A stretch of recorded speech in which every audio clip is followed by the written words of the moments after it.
أعوذ بالله من الشيطان الرجيم بسم الله الرحمن الرحيم رب اشرح لي صدري ويسر لي أمري واحلل عقدة من لساني يفقهوا قولي. Dear brothers and sisters, Assalamu alaikum. This is the talk that I gave at MCCT today, and I want to welcome you all to our regular halaqah that has just resumed. Today's topic is Quran and the previous scripture. So let's recap of what we have already discussed before. In the last few sessions, what we talked about is the content of the religion, and we tried to get the content of religion information from this pivotal ayah, which is هو الذي بعث في الأميين رسولا منهم يتلو عليهم آياته ويزكيهم ويعلمهم الكتاب والحكمة وإن كانوا في قبل لفي ضلال مبين. Let's translate this. هو الذي بعث في الأميين رسولا منهم. It is He, Allah subhanahu wa ta'ala, who sent amongst the Ummiyin, which are the unlettered people, رسولا منهم, a prophet from among themselves. What does He do? يتلو عليهم آياته. He recites upon them the ayahs of the Quran, وَيُزَكِّيهِمْ, and He purifies them, وَيُعَلِّمُهُمُ الْكِتَابَ وَالْحِكْمَةِ. And how does He do it? In order to purify them, He teaches them kitab and He teaches them hikmah. From our previous sessions, you'll remember that kitab in this place means law or sharia, while hikmah means iman and akhlaq. We have talked about this in a lot of depth, and if you want, you can go back to the previous lectures so that you can review our lectures based on this topic. وَإِنْ كَانُوا مِنْ قَبْلُ لَفِي ضَلَالٍ مُبِينٍ. So the summary is that what does the Prophet do? The Prophet recites the ayah onto the people and he purifies the people for which he is being sent to. And how does he do it? He does this by teaching them, by instructing them. What? Kitab. And the other thing is hikmah, which is he teaches them sharia and he teaches them iman and akhlaq. What we learn from here is that in this world, he has succeeded in the hereafter. وَنَفْسٍ وَمَا سَوَّاهَا, by the soul and the one who fashioned it. فَأَلْهَمَهَا فُجُورَهَا وَتَقْوَاهَا. Allah subhanahu wa ta'ala has put the knowledge of right and wrong inside our soul. قَدْ أَفْلَحَ مَنْ زَكَّاهَا. Whoever succeeds in purifying their soul, they have succeeded. Okay? قَدْ أَفْلَحَ مَنْ زَكَّاهَا. Who does succeed? Who has purified their soul. وَقَدْ خَابَ مَنْ دَسَّاهَا. And whoever corrupts their soul, they are doomed. And then we reviewed this ayah, which was very pivotal ayah in other places of the Quran, and we've already done this, so I'm just going to skip over the slide. And this was the conclusion from our last presentation. Who brought us the religion? The prophets did. What is the religion that the prophets brought? It's Islam.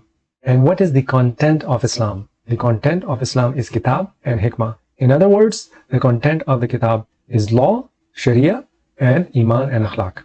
What is the purpose of the religion? What is the purpose of Islam? The purpose of this religion of Allah subhanahu wa ta'ala is purification. He wants us to purify our personal and our communal lives. How did we get this religion? How did it get to us from Prophet sallallahu alaihi wasallam? It came in the shape of Quran and in the shape of Sunnah.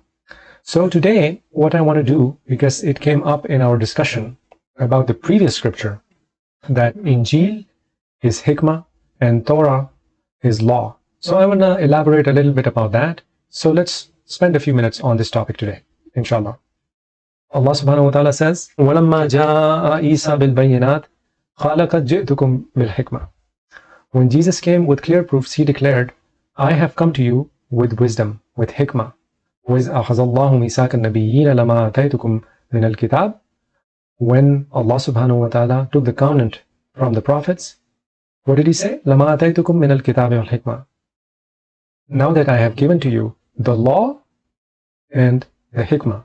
ثُمَّ جَاءَكُمْ رَسُولٌ مُصَدِّقٌ لِمَا مَعَكُمْ.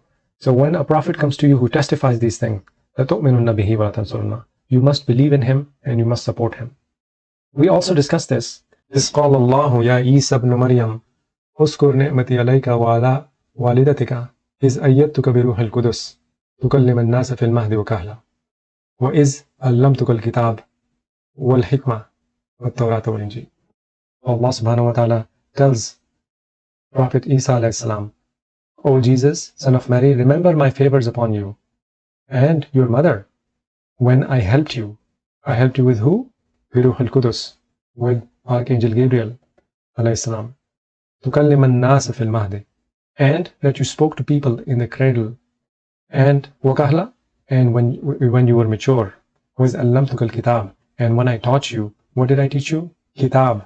I taught you Sharia. Wal Hikmah. And I taught you wisdom. What is wisdom? Iman and Akhlaq. What Tawrat wal Injil. How did I teach you Kitab? How did I teach you wisdom? I taught you those things by giving you Torah and by giving you gospel. وَيُعَلِّمُهُ الْكِتَابَ وَالْحِكْمَةَ وَالتَّوْرَاةَ وَالْإِنْجِيلَ. In another ayah, Allah subhanahu wa ta'ala says, Allah subhanahu wa ta'ala will teach him law and wisdom. وَالتَّوْرَاةَ وَالْإِنْجِيلَ. That is, he taught him Torah and the gospel. So in here, if you see respectively, Kitab comes out to Torah and Al-Hikmah points towards Injil. So this tells us that Torah is mostly about the laws and Injil is mostly about the Hikmah. The Hikmah is something that is emphasized a lot in Injil. And in Torah, the laws are emphasized a lot. And this is something, inshallah, we will review today. This will also give credence to our translation that we did. Because in our last discussion, we talked a lot about the word wow and how it can be translated in many different ways, not just and. So how this ayah makes way more sense now that we have translated it and said that Allah subhanahu wa ta'ala will teach him the law and teach him hikmah. That is, he will teach him Torah and he will teach him Injil. So this now makes more sense. So let's move on. Let's look at the Old Testament. First thing I want you to understand that Torah is present in the Old Testament. And what is Old Testament? Old Testament is a collection of 24 books. And it is agreed upon that the first 5 books of the Old Testament are the Torah. These books are the inspired Word of God. The original copies of these words of God are no longer available to us, unfortunately. So whatever has been written in them has been written by the author in their own words. And they have the essence of the Word of Allah, but they're not directly the Word of Allah. Why? Because the original copies have just not survived through the test of time. So what are these 5 books? These 5 books are Genesis, Exodus, Leviticus, Numbers, and Deuteronomy. And these are the 5 books which are called the written Torah. Torah means literally teaching or law. That's what that means. So what I want to share with you today is a few paragraphs from some of these books so that you can appreciate how the law is the main component of Torah. So let's go to Leviticus 11. Allah subhanahu wa ta'ala says, the Lord said to Moses and Aaron, say to the Israelites, of all the animals that live on land, these are the ones you may eat. What are the animals they can eat? You may eat any animal that has a divided hoof and that chews the cud. So you can see this is a horse hoof, and this is the divided hoof of many different other domesticated animals that we have, and they were allowed to eat any animal which has a hoof which is divided. But if it is not divided, then they were not allowed. Not to go into a lot of detail of what this means, I'm just trying to tell you that we started off with some commandments. We started off with some law. And chewing the cud, what is cud? Cud is this, whatever the cow eats, it goes into the stomach, and later on it will regurgitate that food to chew it better and to digest it better. So that is what cud is. And so they're being told that you can eat something, an animal, which number 1 has a divided hoof, and number 2, it also chews the cud. So that is what is being talked about in this particular verse. The hyrax, though it chews the cud, does not have a divided hoof. It is unclean to you. You cannot eat it because it does not have a divided hoof, although it chews the cud. The rabbit, although it chews the cud, does not have a divided hoof. It is unclean to you as well. And when it comes to the pig, although it has a divided hoof, it does not chew the cud. It is unclean to you as well. So you can see that both of those prerequisites must be met. Since in the pig only one prerequisite was met, and that is why it was not clean to them, at least based on these ayahs. You must not eat their meat or touch their carcasses. They are also unclean for you. So this is just an example of trying to tell you how law is heavily described in Torah. Let's continue. Of all the creatures living in the water of the seas and the stream, you may eat any that have fins and scales. But all creatures in the sea or streams that do not have fins and scales, whether among all the swarming things or among all the living creatures in the water, you are to regard them as unclean. So Again, when it comes to the living thing inside of the water, inside of the streams, inside of the sea, anything that has scales, anything that has fins, they were allowed to eat, etc., etc. And it goes on and on about different kinds of birds that are not clean for them. So this is one example, and let me show you some other paragraphs. Let's read the Leviticus 19. The Lord said to Moses, "Speak to your entire assembly of Israel and say to them, be holy because I, the Lord your God, am holy. Each of you must respect your mother and father, and you must observe my Sabbath. I am the Lord your God." Sabbath is a tradition observed in the Jewish religion in which they spent their Saturdays worshiping God. Do not turn to idols or make metal gods for yourselves. I am the Lord your God. When you sacrifice a fellowship offering to the Lord, fellowship offering meaning a peace offering, sacrifice in such a way that it will be acceptable on your behalf. It shall be eaten on the day you sacrifice it, or the next day. Anything left over until the third day must be burnt up. When you reap the harvest of your land, do not reap to the very edges of your field, or gather the gleaning of the harvest. This was another rule that they had to follow, so that the leftover harvest would be used up by people who are poor, people who are needy, people who are foreigners. Do not go over your vineyard a second time or pick up the grapes that have fallen. Leave them for the poor and the foreigner. I am the Lord your God. Do not steal, do not lie, do not deceive one another. Do not swear falsely by my name, or so profane the name of your God. I am your Lord. Do not defraud or rob your neighbor. Do not hold back the wages of the hired worker overnight. Do not curse the deaf or put a stumbling block in front of a blind. But fear your God. I am your Lord. Do not pervert justice. Do not show partiality towards poor or favoritism towards the great, or judge your neighbors fairly. I think by this time you have a very clear understanding that most of the chapters that we are reading, they are all about do's and they're about don'ts. Do this and don't do this. This is a chapter from Deuteronomy 14 about tithes. And what this is basically is Ushur, as we call it, or the 10th portion, which goes to charity. Be sure to set aside a 10th of all of your field produce each year. So they're supposed to set aside a 10th of their field produce, their harvest, for charity. Eat the tithe of your grain, new wine, and olive oil, and the firstborn of your herds and flocks in the presence of the Lord your God, at the place he will choose as a dwelling for his name, so that you may learn to revere the Lord your God always. Verse 28, at the end of every 3 years, bring all the tithes of that year's produce and store it in your towns, so that the Levites who have no allotment or inheritance of their own, and the foreigners, and the fatherless, and the widows who live in your town may come and eat and be satisfied, so that Lord your God may bless you in all the work of your hands. So I think by this time it should be very clear to you that the Torah is mostly commandments. Now let's look at the New Testament. So we are going to look at the Sermon on the Mount. This is from the Gospel of Matthew, from 5 to 7. What is New Testament? New Testament is a collection of 27 books. And the first 4 of those books are the Gospels, which are Gospel of Matthew, Mark, Luke, and John. And then you have the many other books, which are also part of the New Testament, but these are not necessarily something that are regarded as the Word of God. The Word of God, inspired Word of God, is the 4 Gospels that we just referred to. It ends with the book of Revelation, which is a very fascinating book in itself. So let's read the Sermon on the Mount, and this will help us understand how Injil is all about hikmah. It is all about iman. It is all about trying to understand the reason why the law is there, why Allah subhanahu wa ta'ala sent his constitution, what is the purpose behind it. So let's start reading. Seeing the crowds, he went up onto the mountain, and when he sat down, his disciples came to see him. And he opened his mouth and taught them, saying, Blessed are the poor in spirit, for theirs is the kingdom of heaven. Blessed are those who mourn, for they shall be comforted. Blessed are the meek, gentle, for they shall inherit the earth.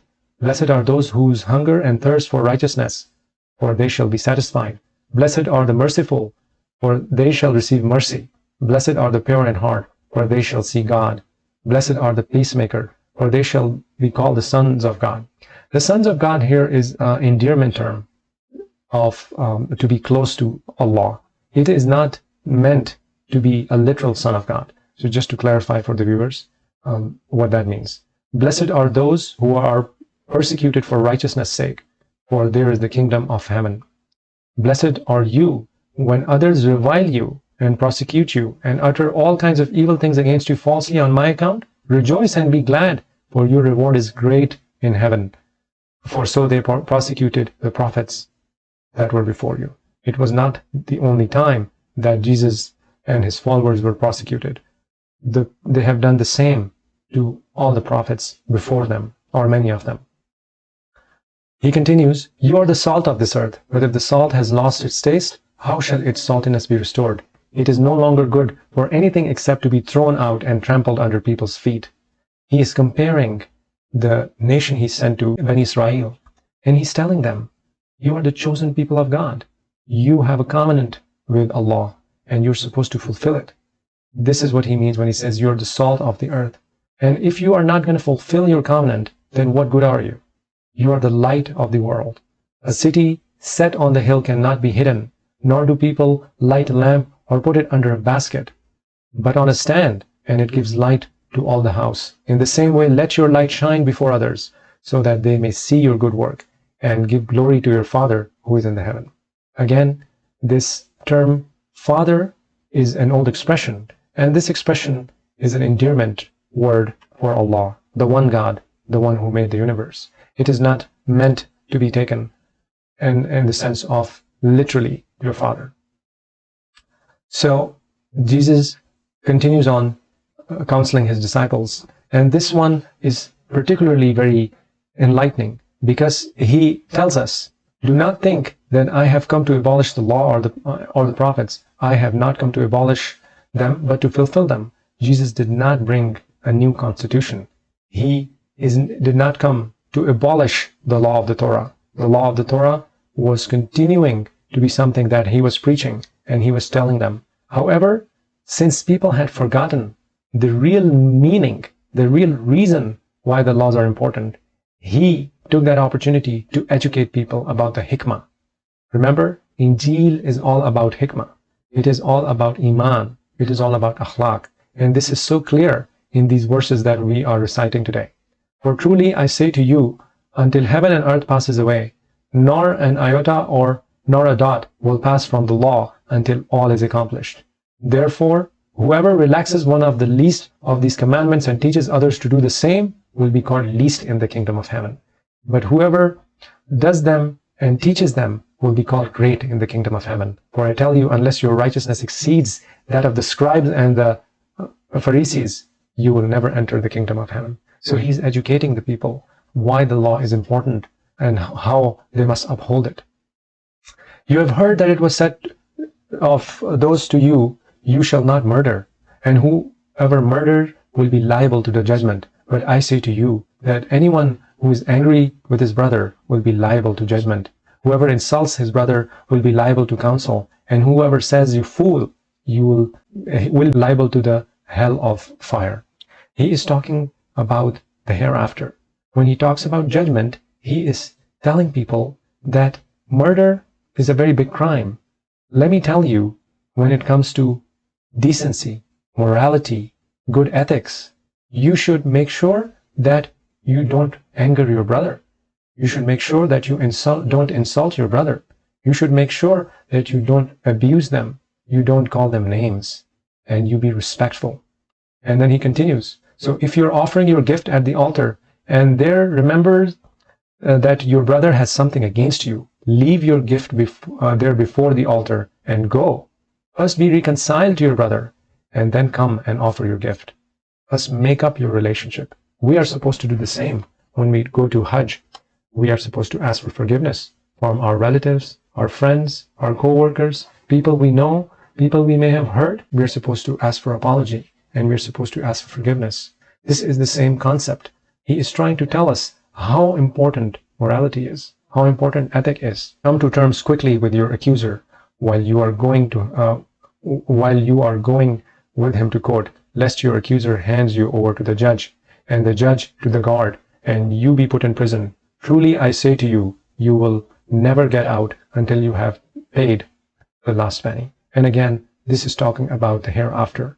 We should be cognizant of our relationships in this life, unless we are not, in which case the person that we have hurt in this life may hold us accountable on the day of judgment and will take all of our good deeds, and we will be suffering in punishment due to those mistakes. And look how beautifully he's trying to get our attentions to the finer details, to the finer akhlaq of life. You have heard that it was said, you shall not commit adultery. But I say unto you that anyone who looks at a woman with lustful intent has already committed adultery with her in his heart. If your right eye causes you to sin, tear it out and throw it away. For it is better that you lose one of your members than your whole body be thrown into hell. And if your right hand causes you to sin, cut it off and throw it away. For it is better that you lose one of your members than your whole body go to hell. Look how beautifully he has described the circle of taqwa, not just the circle of fatwa. We're committing adultery, for example, and he is telling us how we shouldn't even go near this. How should we even avoid all the paths that lead to that heinous crime? Retaliation. Now, you have heard that it was said, an eye for an eye and a tooth for a tooth. But I say to you, do not resist the one who is evil. But if anyone slaps you on the right cheek, turn to him the other also. And if anyone would sue you and take your tunic, let him have your cloak as well. And if anyone forces you to go 1 mile, go with him 2 miles. Give to the one who begs from you, and do not refuse the one who would borrow from you. Such a beautiful narration telling us about avoiding violence at all costs. What a beautiful lesson. Love your enemy. You have heard that it was said, you should love your neighbor and hate your enemy. But I say unto you, love your enemy and pray for those who persecute you, so that you may be sons of your Father who is in heaven. Again, sons of your Father is a term of endearment, so that you can be close to Allah in the heaven. For he makes his sun rise on the evil and on the good, and sends rain on the just and on the unjust. For if you love those who love you, what reward do you have? Do not even the tax collector do the same? And if you greet only your brothers, what more are you doing than others? Do not even the Gentiles do the same? Gentile is referred to people who are not Israelites. You therefore must be perfect as your heavenly Father is perfect. He continues on talking about showmanship, trying to not act in a boastful way. He says, beware of practicing your righteousness before other people in order to be seen by them, for then you will have no reward from your Father who is in heaven. The same message is something that is resonated in Islam. Thus, when you give to the needy, sound no trumpet before you, as the hypocrites do in the synagogue and in the street, that they may be praised by the others. Truly I say to you, they have received their reward. But when you give to the needy, do not let your left hand know that your right hand is due, so that your giving may be a secret. And your Father who sees the secret will reward you. Your Father being the Lord of the world, Allah subhanahu wa ta'ala. Look how beautifully he has explained that we should not be boastful of our actions, of our good reward.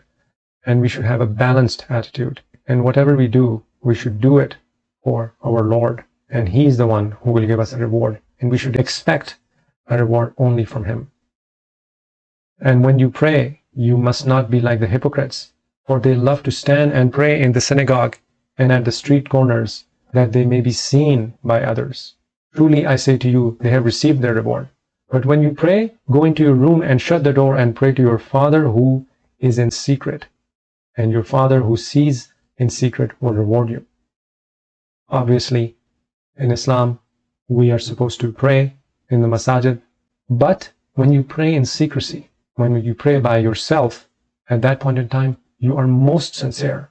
And it is that hikmah, that wisdom of sincerity, that wisdom of Iman that Isa alayhi salam, Prophet Jesus, is alluding to. This one struck a chord with me, something that you and I both can relate to, when he says, when you fast, do not look gloomy like the hypocrites, for they disfigure their faces, that their fasting may be seen by others. Truly I say to you that they have received their reward. But when you fast, anoint your head. Anoint means put oil on your head. And wash your face, that your fasting may not be seen by others, but by your Father who is in the secret. And your Father who sees in the secret will reward you. What a beautiful, sincere way to do a fast. You and I both know people who, in the month of Ramadan, will have this attitude about them, in their demeanor, in their mannerism, in their attitude, as if they are being good to somebody else by doing the fasting. The fasting is for God. The fasting is for Allah only, and He's only the one who will reward you for the fasting. So, you must not show your state of fasting, and you must dress well, and you must behave well with other people in the state of fast. Then he continues to talk about no one can serve two masters, for either he will hate the one and love the other, or he will be devoted to the one and despise the other. You cannot serve both God and money. At that point in time, in the nation of Bani Israel, since the race for getting ahead in the worldly matters had become such a big deal, and they were trying to compete with each other in the worldly businesses, Prophet Jesus is reminding them that your first obligation, your first priority should be seeking the kingdom of God, should be seeking the love of Allah. But seek first the kingdom of God and His righteousness, and all these things will be added to you. He's talking about the anxiety of this world and its needs and its desires. He's trying to create a balance where people are not just running after this world. He's trying to tell us that we have to keep a focus on our hereafter. Therefore, do not be anxious about tomorrow, for tomorrow will be anxious for itself. Sufficient for the day is its own trouble. Judge not, that you be not judged. For with the judgment you pronounce, you will be judged. And with the measure you use, it will be measured to you. Why do you see the speck that is in your brother's eye, but do not notice the log that is your own eye? Or how can you say to your brother, let me take the speck out of your eye, when there is a log in your own eye? You hypocrite, first take the log out of your eye, and then you will see clearly to take the speck out of your brother's eye. What a nice way to remind us of introspection, telling us that we should be self-critical before we start pointing our fingers at other people and their shortcoming. The purpose of the religion is tazkiyah. The purpose is to purify ourselves. We should be most critical about ourselves and not others. Ask and it will be given to you. Seek and you will find. Knock and it will be open to you. Here, Jesus ﷺ is telling us to make a connection with God, to ask Him for things that we need, ask Him for help, ask Him and seek His blessing. For everyone who asks receives, and the one who seeks finds, and the one who knocks it will be opened. Or which one of you, if his son asks him for bread, will give him a stone? Or if he asks for a fish, will give him a serpent? If you then who are evil know how to give good gifts to your children, how much more will your Father who is in the heaven give good things to those who ask Him? I am just going to finish this up with this paragraph. Everyone then who hears these words of mine and does them will be like a wise man who builds his house on a rock, and the rain fell, and the flood came, and the winds blew and beat on that house, but it did not fall, because it had been founded on the rock. And anyone who hears these words of mine and does not do them will be like a foolish man who builds his house on the sand, and the rain fell, and the floods came, and the winds blew and beat against the house, and it fell, and great was the fall of it. He's trying to tell us that the commandments, the law that has been prescribed by Allah, is something that when one follows it with wisdom, then they have held on to something which is very strong. And if They were to be just following the law without following the true hikmah, the wisdom behind it, the reason behind it, without iman, without faith, without the moral values, without the ethical values, without the akhlaq, then it is like they have achieved nothing. They are making a house on the sand, and it surely will fall someday. So, in summary, what we learned today, that Torah, as you saw from our reading of various chapters, it's mostly about the law. And Injil, that we looked at, the Sermon on the Mount, is mostly the wisdom.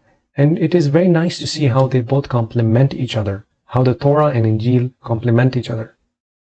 In the last book that Allah subhanahu wa ta'ala revealed, the Quran, it has both the law and the hikmah.